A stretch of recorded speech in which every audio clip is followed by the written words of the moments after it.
So, welcome to this evening's webinar, Empowering Women Leaders, Overcoming Challenges and Achieving Success. My name is Kathy Tam, and I'm the Director of Professional Programs and Education at the Ontario Pharmacists Association. Thank you to Scotiabank Healthcare and Professional Banking and the Scotiabank Women Initiative for their support and partnership with OPM this webinar. Just a little bit about the Scotiabank initiative. Scotiabank Healthcare and Professional Banking has over 30 years of experience advising and providing customized financial solutions to healthcare professionals, including pharmacists. With a team of healthcare advisors and specialists who provide advice and solutions, including pharmacy financing, healthcare and professional banking can support you whether you're a pharmacy student, a practicing pharmacist, or a retired professional. The Scotiabank Women Initiative program is designed to increase economic and professional opportunities for women clients, empowering them to succeed on their own terms. It provides equitable access to financial solutions, specialized education, and inclusive women centric advisory services and mentorship to help people who identify as women or non binary to pursue their best professional and financial futures. You can learn more about them at scotiabankwomeninitiative.com. I'll include the link and a few other Scotiabank pharmacy resources in the chat. I'm excited to have two accomplished women speaking tonight. Anna Patricio is a Filipino Canadian and has been serving as a community pharmacist for 19 years. She co-owns Schaumburg Village Pharmacy. Her active leadership during the pandemic has garnered her multiple awards, including the prestigious Global Award, one of 2022's most influential Filipino women in the world. Anna founded a grassroots project and a social enterprise, both of which aim to support women in the Philippines in agribusiness and preserve the indigenous weaving industry. Her work and dedication were recognized in 2023 when she was awarded one of the top 100 of Canada's most powerful women. Dr. Arya Han is the co-founder and chief technology officer of Pocketed, a company that makes government funding more accessible to business owners. She's passionate about data and believes that combined with intelligent statistical and computational technologies, data holds the answer to many burgeoning questions facing multiple industries today. Arya is driving growth at Pocketed to democratize access to over 5.9 billion annually in grant funding in Canada. Since 2021, Pocketed has helped more than 12,000 companies access over $100 million.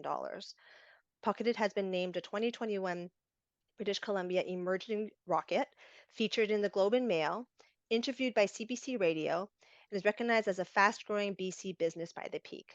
Thank you both so much for joining us today and being part of our Empowering Women Leaders webinar. I gave a very brief introduction of both of you, and we would love to hear more.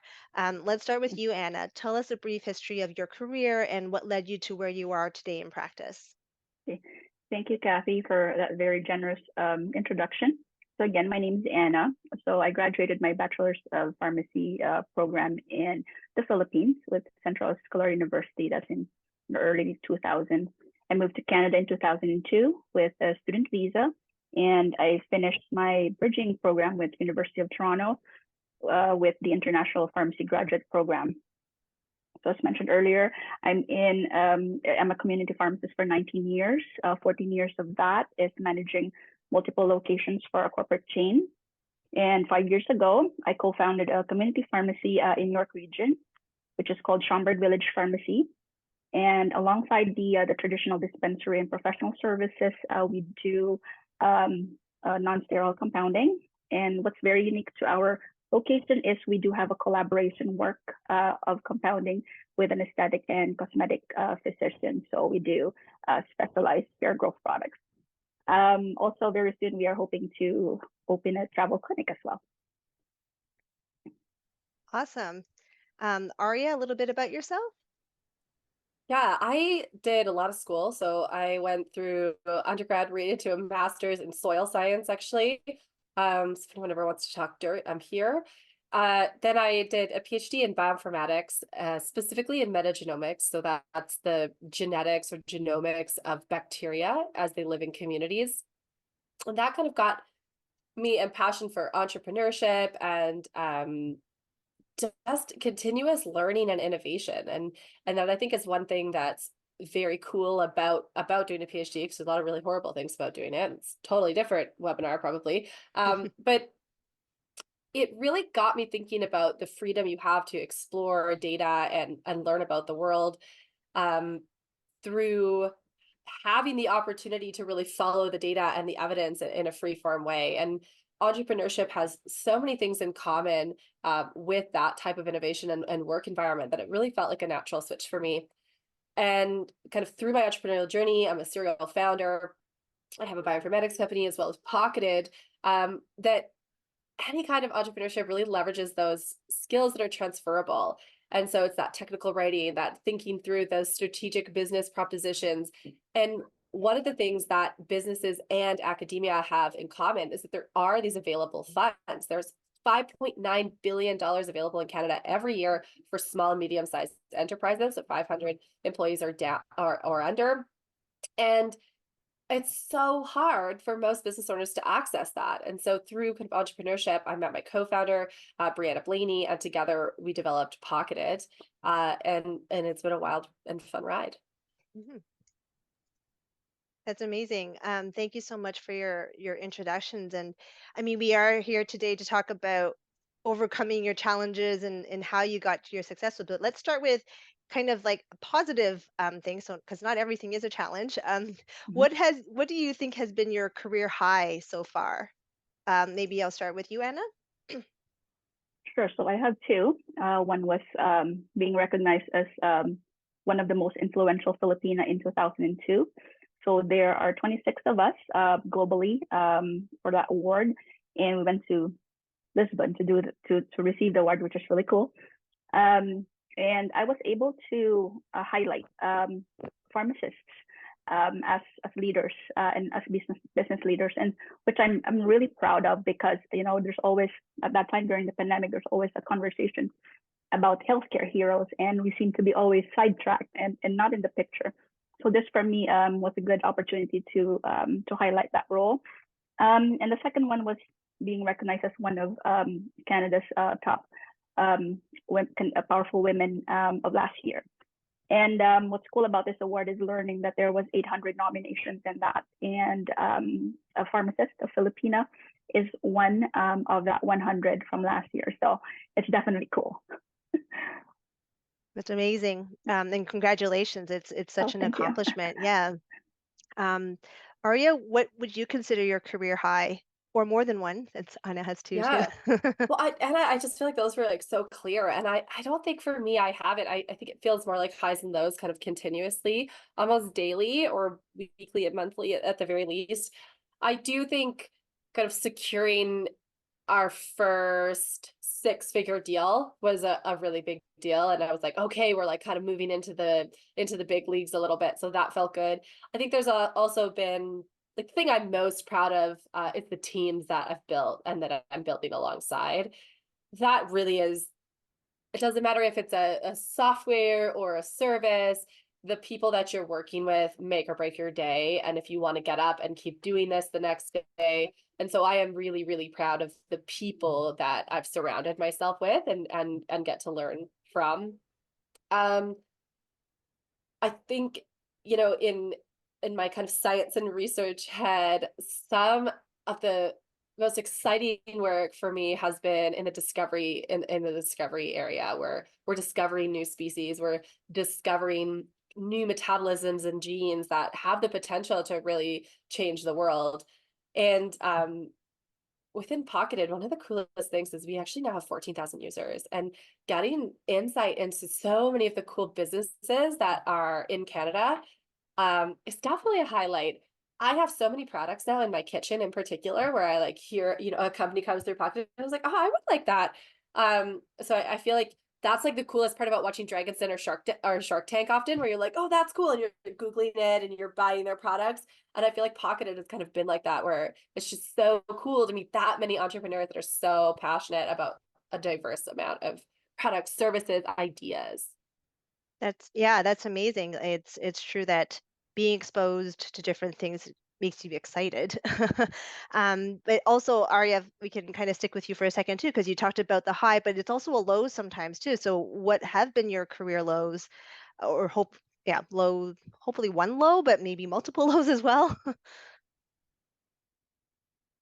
Uh, like like anything, you have slow times in your business. And so things can go so well for a quarter or two, and it's coming in and you're hiring and you're traveling and you're in it and you're getting all the positive feedback, both like from the community, but also in terms of your business metrics and key performance indicators like KPIs. And then something can shift on a dime. The market changes, the quarter changes, the strategy that you were using really saturated that piece, and you feel like you're back in it at zero. And that can be really, really challenging. And then I think there's also just, for me, been big challenges that, to be fair, the community warned me about, like hitting about 15 to 17 employees. Everybody was like, oh, as soon as you kind of hit that, all of the management strategies and all of the things that you were doing on your own, they don't work anymore.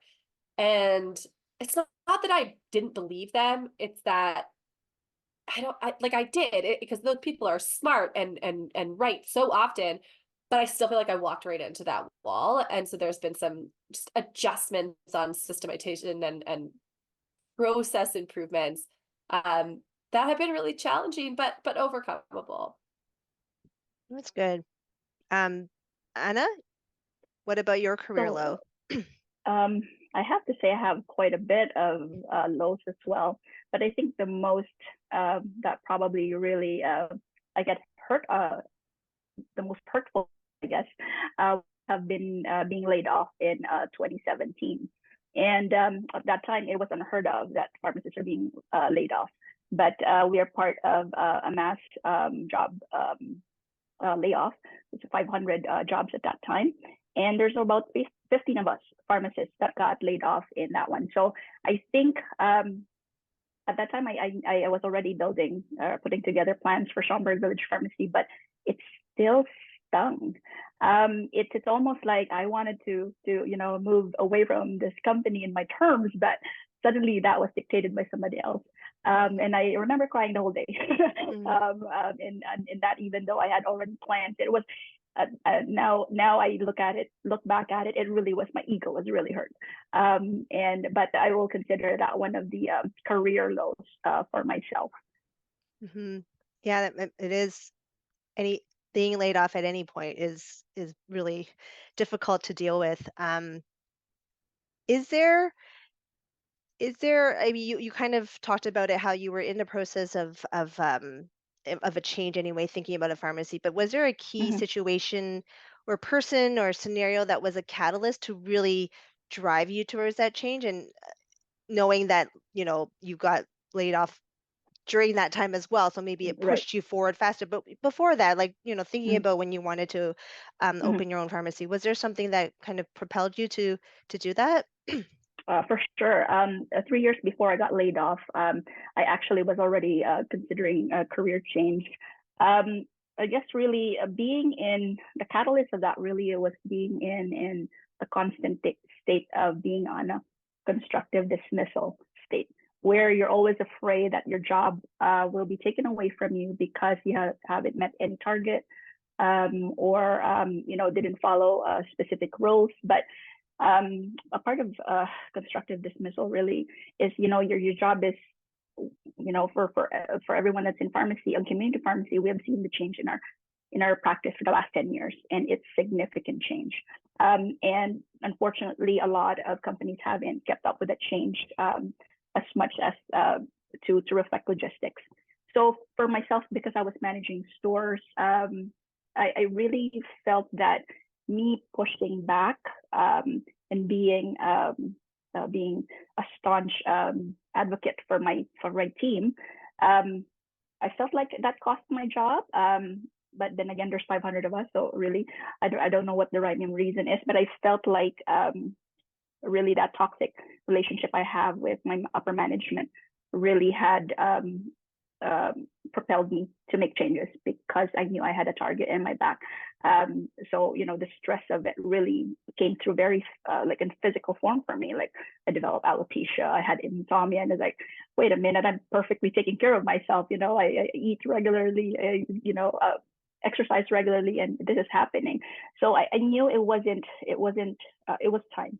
So still, that was 3 years before the actual layoff. But this this me opening up the store in 2017, or planning to open the store, and at the same time being laid off, really cemented in me that I need to listen to my internal GPS, if that makes sense. Because it really, even though my ego was hurt during that layoff, but after that, it was easier for me to pick up myself, because I knew that, you know what, I really need to listen to what really is, I think, is good for me, as opposed to, you know, all the noise that's around me. Thank you for sharing that. Yeah, like I think people underestimate how stress can affect you like in all different ways. And as you said, it affected you physically and even in ways that you didn't necessarily imagine. So I'm glad that you were able to kind of get out of that situation. Aria, do you have a specific instance where that really drove you to where you are, or make a change in your life to get you where you are right now? Yeah, I mean, yeah, I want to echo one of the comments here that I can see. Like, thank you, Anna, because I think there's you know, there's the whole thing with social media where everyone's life looks so perfect and beautiful. And I think there's also that effect just in life, like outside of social media, where we see people like you who've won so many awards and are so amazing and inspirational. And then it seems like, oh, well, they've never struggled with anything, which is obviously ridiculous. But at the same time, it can really feel like that, you know, when you're kind of in your own struggles. And I mean, I think for me, it's been two things. Like, I definitely have that like obsessive work ethic where I can get too into things. And um I have two small children, and one of them drew a picture of me hanging out with him, and I was on my phone, and that hurt. But it was true, right? Like, I like, that is something I have to work really hard at, is like unplugging and putting my phone down and like being present there, and really starting to compartmentalize that more, where like I have to like, I'm very good at following my calendar. So I'm very good at like, okay, 9 a.m. I'm doing this. And so it was suggested to me that I start scheduling in like the free time as well. And it sounds silly, right? It's like, well, if there's a hole in your calendar, it's free time. But it really helped to be like, this is the time that I'm spending with my kids. And that's in the schedule. And so put the phone down and do that. There's nothing wrong with being on your phone occasionally to like unplug, you know, and like relax, you know. But at the same time, I think I definitely, yeah, I definitely, on the personal side, right, was like starting to struggle there because work was taking over, and that's not good either. For sure. Yeah, thank you for sharing that too. Yeah, it does usually does often can require an external factor as well to kind of drive you to really think about what you're Mm-hmm. doing, right? Yeah. And I mean, both you're successful now in owning your business, but what do you think are some of the challenges, not just to yourself, but to maybe women in general? And can you give an example in your own life where you had to overcome this challenge because you're a woman? Mhm. Oh, sorry, maybe Anna can go. Yeah. Okay. Yeah. No worries. So before I speak about women's challenges, one of the things I wanted to bring up was really to talk about the term intersectionality. Um, so what essentially this is a framework um, of social identity markers that becomes very complex when we're talking about, you know, equality, diversity, and inclusion. Because while majority of us in this webinar are women, individually we have intersections. Like for myself, you know, I grew up in the Philippines. I was born and raised there, but I came to Canada as an immigrant. So that's another intersection. You know, I'm raised Catholic, but I'm not practicing. So each of those intersections has their own stereotyping forms of oppression. And the reason why I'm bringing that up is because I don't want, you know, to not include everyone, that the conversation on equality really is an intersection, a discussion of intersection, which is very, very complex. And that being said, even though with those intersections, I will not go through all of them with the challenges that but speaking, going back to the challenges as a woman in leadership role, what I find that there's three things that really sticks to me as an experience being a woman, and one of them is age.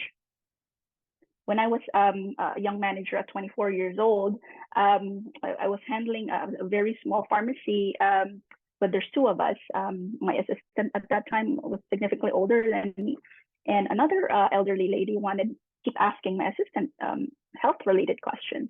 And she finally said, "Please talk to the pharmacist about your questions. I can't answer them for you."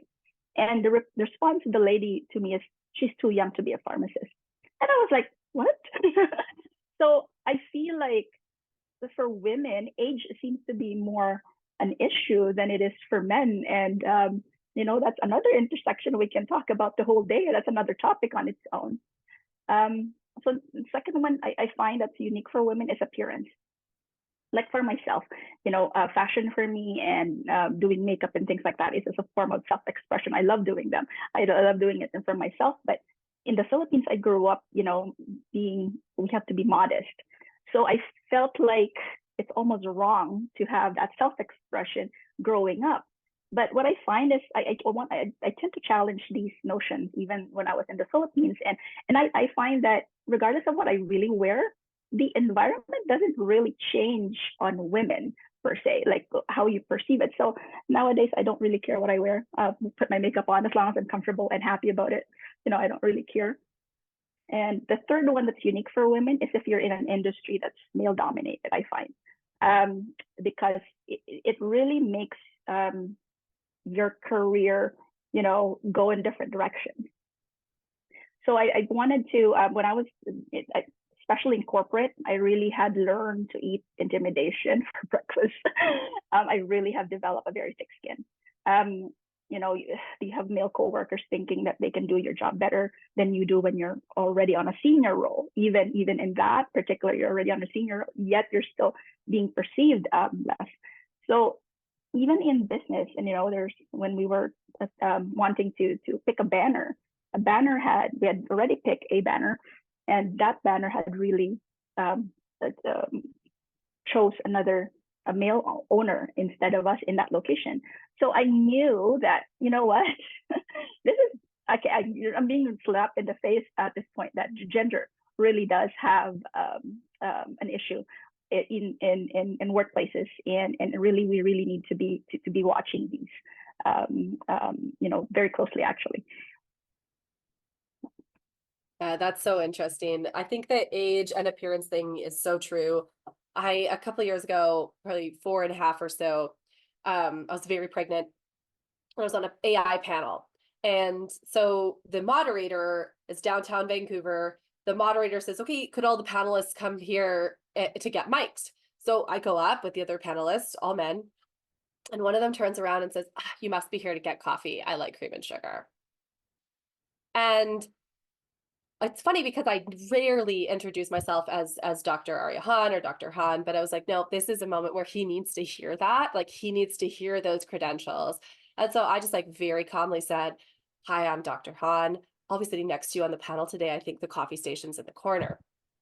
And the blood drains from his face, right? And I kind of walk away. I get the mic, I go there, and he comes up to me after, and he was like, "Oh, he's all fumbling, and he's like, "Yeah, I have a wife and I have a daughter, and I do support women in STEM." And I said, "I'm not going to give you absolution. I'm not going to give you absolution. Like you need to sit in that bias and assumption that you made. I can't help you." And that was really kind of the end for me. Because I don't want to I don't want that pressure where I have to say, "Oh yeah, no, I'm sure you're a great person." Like, no, he needs to think about that enough to make changes in himself. And that isn't something that I need to be responsible for. But I think so. And I think it was age and appearance. I think it was both of those things, right? Young woman, and don't think the pregnancy helped either. And it's or don't take this person seriously. And I don't think that happens to men. There's also so much research on this that's really awful. And it's things like when women have babies, they're less likely to get promoted. And when men's partners have babies, they're more likely to get promoted because, oh, he's stable, he Yeah. needs to be the provider for his family. It's seen as this good thing for his work career. And what do you do? Hmm. There's just other stats too, like when women present, and there's been experiments where they do identical presentations, a man and a Hmm. woman, they're wearing the same kind of clothes, they're relatively the same level of attractiveness, they're actors, Hmm. so they get their cadence, they deliver the same presentation, and he's rated as a better speaker by men and women. Hmm. Hmm. There's experiments where it's like Hubert or Hannah. That's the only thing that changes in the story of the boss. And they said, would you like to work for Hubert? Would you like to work for Hannah? And people want to work for Hubert more than Hannah, but the rest of it's identical. And it's those things are really unique to women. It means that you have to be better to be seen as just as good. Hmm. Hmm. Yep. For Yep. sure. Yeah. Um, Sorry, Anna, did you want to add anything else to that? Oh no, No. Okay. Yeah. yeah. I was like, Yeah. yes, yes, yes, yes. Yeah. Yeah. It's very true. And so in thinking about that, how do you both kind of face this? I mean, I like the story that you gave, Aria, in terms of how you that immediate like feedback to this person who just completely assumed that you aren't who you are. But how do you, I guess, what support system do you have in place, especially when there are these challenges? Like, do you have a mentor, or I don't know how people, like, how you self-reflect, or how do you kind of pull yourself up when you're in that tough spot? And maybe Mhm. I'll start with Anna. Yeah. For me, mentor is an important portion of it. I do have lozenges in my throat, pardon me. Um, but I find that for women to succeed, at least this is true for me. I know this is true for myself. That what I really needed was a community, because I think there are parts of your life that really maybe certain people will only understand it in a certain way, and you can only go further about talking about some of your challenges to one person, versus another. So I feel like I will need that. It's more like a community. That's more than one person, more than one mentor. Um, what I really find is that what I found for myself, that being in the lowest point of your life and being at the very top of your career, both of them are very, very lonely place and very isolating. Um, I know it's funny how oh, well, you won this award and whatnot, but that spot is very isolating. You cannot. It's almost like one person will never understand why you're struggling. Um, even telling that story to other people. There's a lot of internal dialogues that going back and forth. We're probably discussing it a little bit later as well. The imposter syndrome. There's a lot of that happening when you're at the top of your game as well. And then questioning yourself, can I even sustain this? Does this mean that I really have to won an award every year? Like, how am I supposed to do that? Things like that. So I think at that point in time, being both in those places, being in those places, you do really need the community, and you need people that will understand your struggle, and it means that you will need more than one person and more than one mentor. Yeah, I think so too. Like one person can't be everything to you all the time, and that's unfair, right? And you wouldn't want someone to say like you need to be everything to me all the time. And yeah, I was gonna say like the first thing I did after that panel where that man said that to me, I was you call your friend, right? Who you can just rage to and rant and be like, can you believe that this just happened? Blah, blah. And it's not supposed to be a constructive conversation. It is just like, I need to let this out to someone who's going to be like, yeah, that's awful. And then you have to call the mentors to say, this is how I responded. How do I respond to that next time? How do I take that forward? And what do I do? Do I tell the organizers, like, what are there actions that I need to take and what are those? And that is the constructive one. But that's when you have 48 hours later, right? When you're calmer and your brain chemistry has settled a little bit more. And I agree. I think it's important to have multiple mentors that can serve different places. And for Mhm. me, I think it's been really important to have male and female mentors who are That's on true. my Yeah. side and who Mhm. are, because you don't want just the women to be like, yes, you Mhm. need those male mentors there who too are like, yes, I am an ally. You're right. That is absolutely uncalled for. And I am I am helping to change that culture as well. So Mhm. yeah, I agree. It's more than one phone call, and they're spaced out as you know that you can handle it, and and are ready to have that constructive or unconstructive but Mhm. healthy kind of conversations. Correct. Yeah. For sure. And so speaking of that, you have some mentors, and is, I guess that is my question is really about how women can support other women in their field or organizations of work. Like, are there examples of you doing that as well, maybe as a way to give back, or how do you support women? So the good thing, sorry, I took that spot. I think we were lucky that we are in a place where there's a lot of good organizations out there. Um, and I think one of I think things I learned joining organizations is that um, you want that sense of belonging to that group. I think that really is also a really conversation and EDI plus belonging, because you can be like I am the Asian person that's on the panel because everybody's represented, but then again, you don't feel like you're heard. So the belonging portion is very important. If we really wanted to have people included in our in workplaces or in any institution. But what I find in organization, the same thing.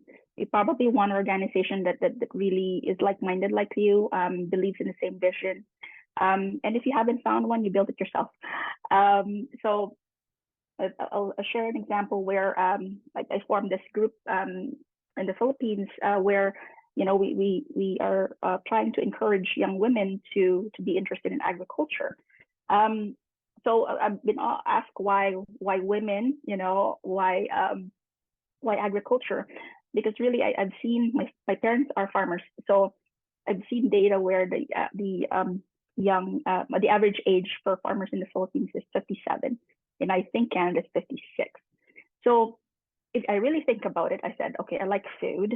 I need some sort of food security in the future. So it really is alarming to realize that the younger generation is not interested in farming anymore. So that's just a little side story. If you haven't found that organization for you, you can create it for yourself as well, and have that. It's not easy, but I think you can always volunteer your time, your effort, and your resources if you really want to give back. And there's definitely plenty of ways to do that.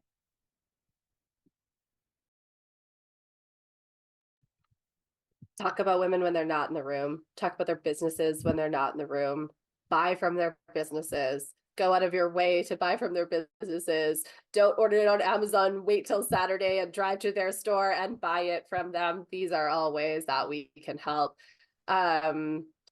Believe women when they're telling you things that they are experts. I mean, there are things that are really simple, but can be done. And yeah, that's I try to do those things.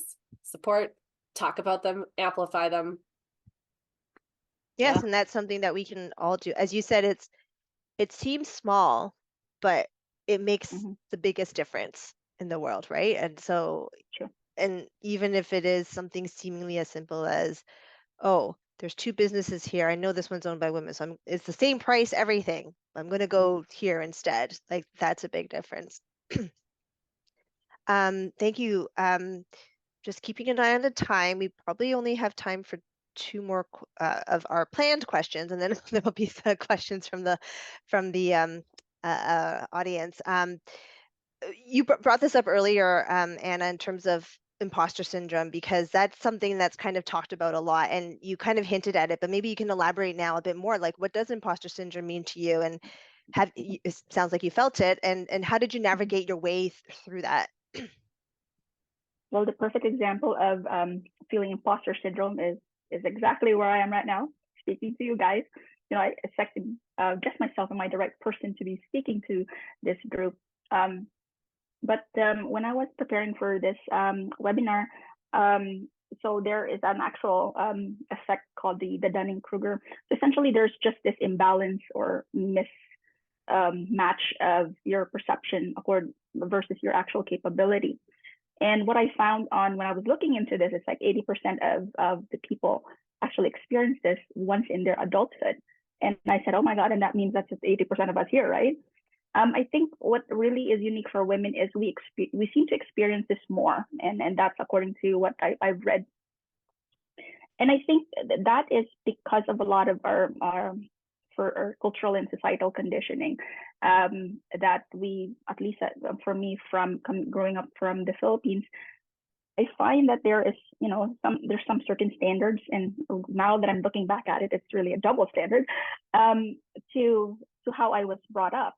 And this is not really, I'm very lucky that I was actually brought up in a very empowered home. My mother's the most empowered woman I know. My dad is such a great ally. So for me, going outside of that home, I didn't really think there's limits for me up until I get out of that house. And like suddenly I was like, wait, what? I cannot wear certain things? What do you mean? I cannot be perceived as a professional person if I have makeup on? I'm like, what is this? So I think we have a lot of those growing up. And what I found is the more I learn about imposter syndrome, the more I have to be conscious to unlearn that. And it's very hard. There's a lot of internal dialogue that has to happen, and a lot of, and it's good to share that with other people as well, because then you'll find out even that the most, there was one person I admired the most, and I happened to spoke to her, and she had told me that she had imposter syndrome. I said, what? How can you have, it's impossible that you have imposter syndrome. But it's something that women struggle more than men. So I think as long as we know that it's really just a mismatch of a perception, then we can learn how to really assess our capabilities fairly. And I think this is where we need to be fair with ourselves. One of the co-awardees last year, Dr. Jessica Metcalf, in her keynote speech, she said, be kind to yourself, speak kindly to yourself, because you are listening. And I thought that just gave me goosebumps everywhere. Because really, like, things like that, if you make a mistake, it's like, oh my God, I'm so stupid. As opposed to like, okay, I made a mistake. I know what to do next time. I'll have to move on and learn from it. So those two dialogues is very important in your own sanity. So I think knowing that it exists, just we need to really unlearn it and really learn to speak to ourselves really much gentle and more constructive, critical, constructively, as opposed to being harsh on certain things.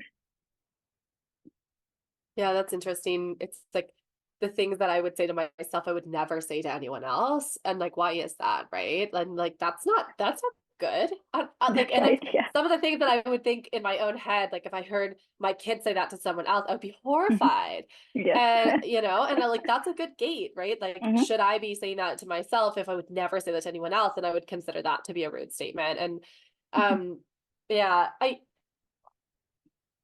I think that I like came across imposter syndrome like late, and I was kind of describing it like not like in my 20s to somebody that I considered to be a peak of success and still do. Like I think he's absolutely an amazing science artist and friend, and that just has that kind of magic about the work that he does. And he was like, yeah, you're describing imposter syndrome. It's super common. You're not alone, and I have it all the time. And even having the words kind of to get to be like, oh, this is common, and people who are wildly successful still feel it, helped me kind of rationalize it. But it comes up all the time. Like someone will compliment me and I'll be like, oof, in my head, I'm like, is that true? Like, I don't know. Yeah, we don't take compliments very well. Oh, It's right? funny, right? Yeah. But at the same time, if someone were to give a piece of like critical feedback, I'd probably think about it for 6 months, like why is that? And like Yeah. that training of your own brain to say like, Mhm. no, I'm not going to think that. I'm not going to say that to myself Mhm. is work. And I think it's Mhm. doable, but it's work. Mhm. It really is a lot of relearning and unlearning there. And I think as more people become more aware of this, I think we can help each other, like remind each other of this. It's like, right, yeah, I can do this. I'm not, I'm not just here for out of fluke or whatnot. It's, you can do it. You have the skills, you have the experience, everything, right? Thank you both. There's a number of questions that are coming through, so I think just to give an opportunity to answer the questions, maybe we can go to that for a few minutes, and then we'll just do a very quick wrap up. The first question is, have you ever encountered women in more senior roles blocking your career progression? I don't, maybe none of these questions are directed at anyone specific. So Yeah. if one of you have an answer, that's great. Yeah, I can think of one instance in particular, fairly recently even, and it's something I'm still kind of struggling with. I wouldn't say that it's gender based. Like, I don't think that that is true. But I have talked to many mentors about how do I navigate this, and what do I say, and how do I handle it, and how much do I be accommodating, and how much do I be more, in my mind, perceived like aggressive or like drawing a hard line, and does that cut off other relationships, and is that okay if that's the treatment? Like, I think it's something that I'm still struggling with, and if anyone has advice, like, I'd love to hear it.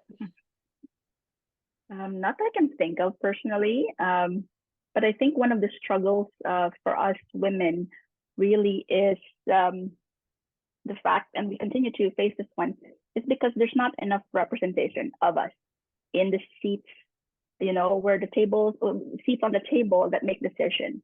And I think this is probably one of the things I really wanted to bring up as well, is that we need to be on those spots.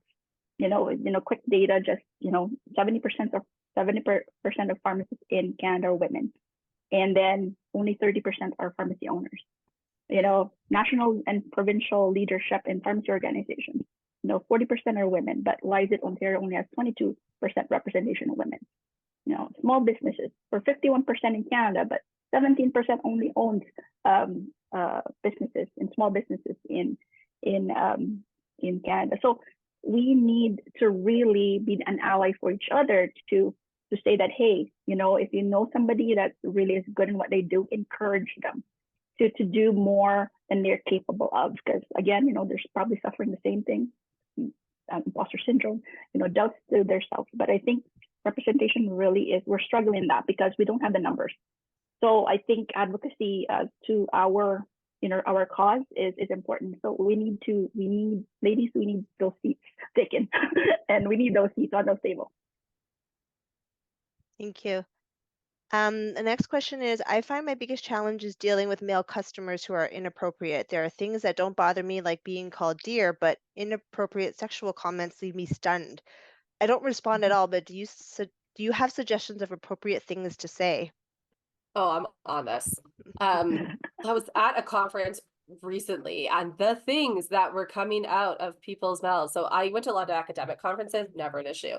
Industry conference, things like, we had a very normal 5-minute conversation on a business relationship, all of that, and that was kind of concluded. And I don't even know if I should say this on a recording, but I'm going to, because he said it. So it's a good example. This is grossly inappropriate, but he said, "Do you like to have sex after smoking marijuana?" And I said, "That is so inappropriate. We met 5 minutes ago. Like, you cannot speak to people like that anymore. Maybe you could 20 or 30 years ago, but you cannot speak to me like this." And I brought that back to the team, and I said, he still wants to do work with us. And the whole team was like, absolutely not. And so we have a hard line, like, we just won't work with people like that. But I absolutely call it out every single time. Say something inappropriate, I will tell you that is an inappropriate thing to say to me. You cannot speak to me that way. And those are the only things I say. And you know what? Every single time the person's either been embarrassed or got angry, I just stay super calm and say, you can be angry. Those feelings are valid, but it's still inappropriate. And I don't allow people to speak to me that way. No, don't, because I think as much as possible, give them the benefit of the doubt as well. I think my biggest line with that, I will say, excuse me. So I'll give them that chance to tell me that the second time. And if this person really would mean to do that the second time, then I'll call them right away or right on the spot for that. But because I guess some people think that, you know, in certain groups that this is okay. And so they think that when they approach you, it's okay. So this is where we break those microaggressions. We really need to do them, you know, one comment at a time. We really need to do that because I think what we allow for us to be, you know, for that kind of language, we allow that, and we allow that for everybody else. So if we do one step of calling out one person, then you're saving another woman to be spoken to like that. And I think don't be afraid, especially if you know you're right. You know, it's not, you don't, there's always a respectful way of saying things. And I say, saying excuse me challenges that notion that if you actually are serious about saying that, you know, I better believe it, you'll hear it from me. So give yourself, maybe if you see that it happens to you quite a bit, have already a line with you ready. So it's part of your protection.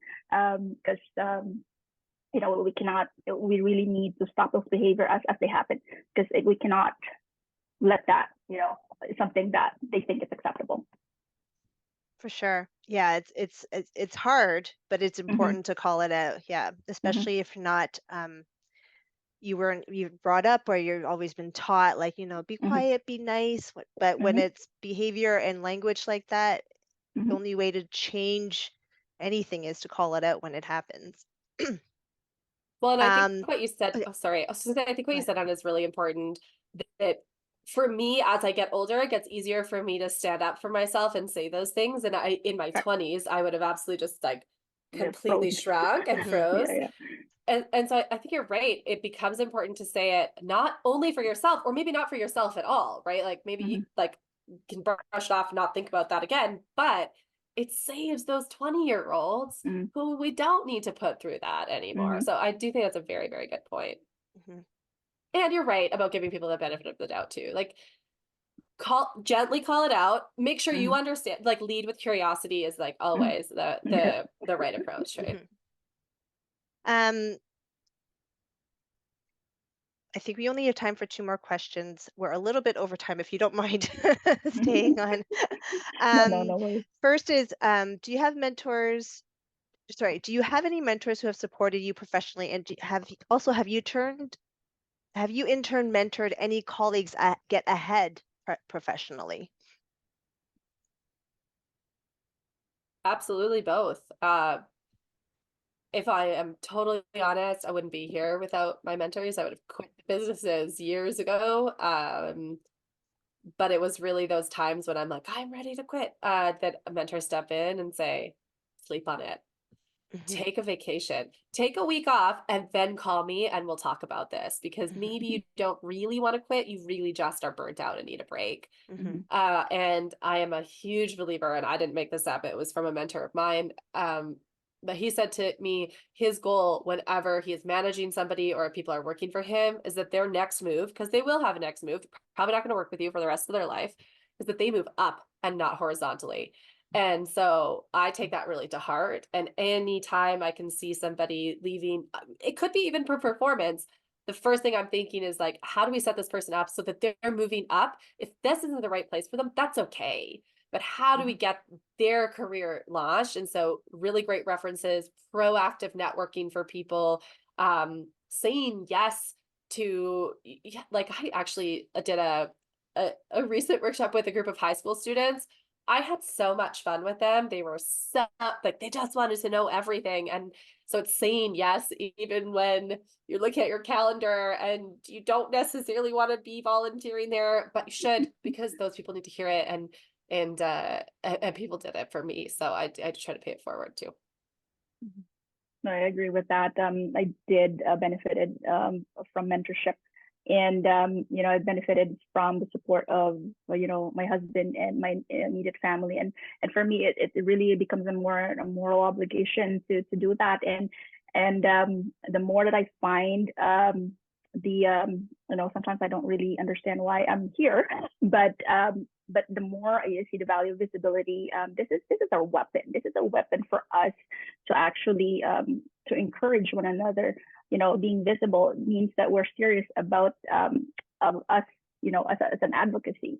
So I think mentorship is really, it becomes very almost not a natural course for me to do that to other people as well, because I definitely have benefited from trailblazers. So, and I wanted to be that torchbearer where we continue to light up that path for other women in the future. Thank you. We'll do one more question. What is your advice in balancing professional growth as well as personal growth, specifically balancing some of the traditional roles, such as being a mom, having a family, valuing a valuable relationship with the partner, etc.? I think balance by definition is an act. And so I am very skeptical of companies who say, we figured out work-life balance. We have it. Balance is an act. You do not have it. You have to be actively working on that constantly. And that can mean that sometimes there's more personal and less work, and sometimes it is the opposite. And it's being very conscious and active in doing that. Haven't always done it well. Again, I think with any act, you have moments where you're just crushing it, and you have moments where you're failing at it. And but recognizing that it is an act that is continuous and needs constant micro adjustments and sometimes macro adjustments has made it a lot easier for me to understand. And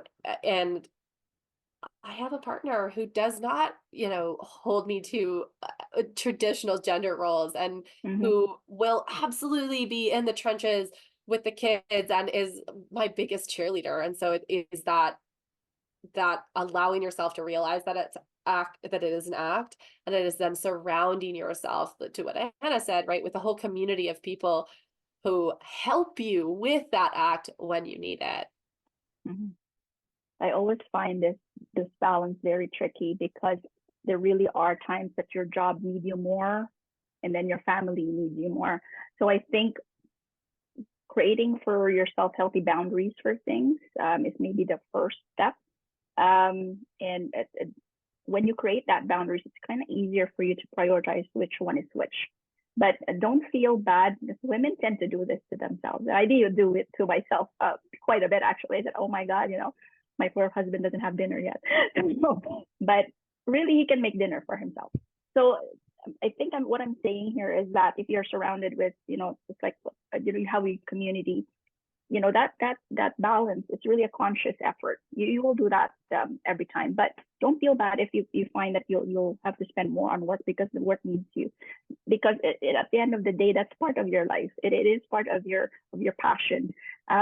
So balancing, really, that's it's very tricky. It really is a constant, like I said, it's a very conscious effort. You will really have to continue to do that. And I don't think there is a balance. It really is more for me a prioritization exercise more than anything. Yes, for sure. Thank you. Just given the time, I'm going to wrap up now so that we can kind of end on time here.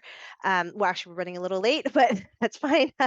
Well, thank you so much, Arya and Anna, for taking the time to talk to us today about this.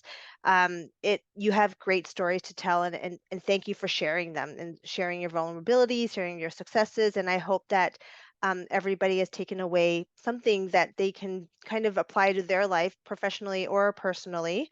I want to thank Scotiabank again for sponsoring and supporting this webinar. Scotiabank Healthcare and Professional Banking, sorry, and Scotiabank Women Initiative. Thank you again. And I did share some resources, but just in case it kind of got lost in the chat there, here's some, if you want to learn more about Scotiabank Women Initiative and actually how Scotiabank can support pharmacists as well, you can click on these links here.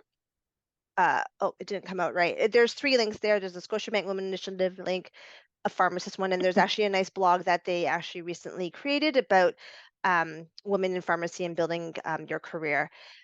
So thank you, Arya and Anna, once again. And to everybody else, please take the post webinar survey. We'd love to hear your feedback. and would like to understand if you would like more of webinars like these, more of this type of content from OPA. So please take the time to also fill in the survey. Thank you, everybody, and have a good night. Good night, everyone. Thank you. Thank you.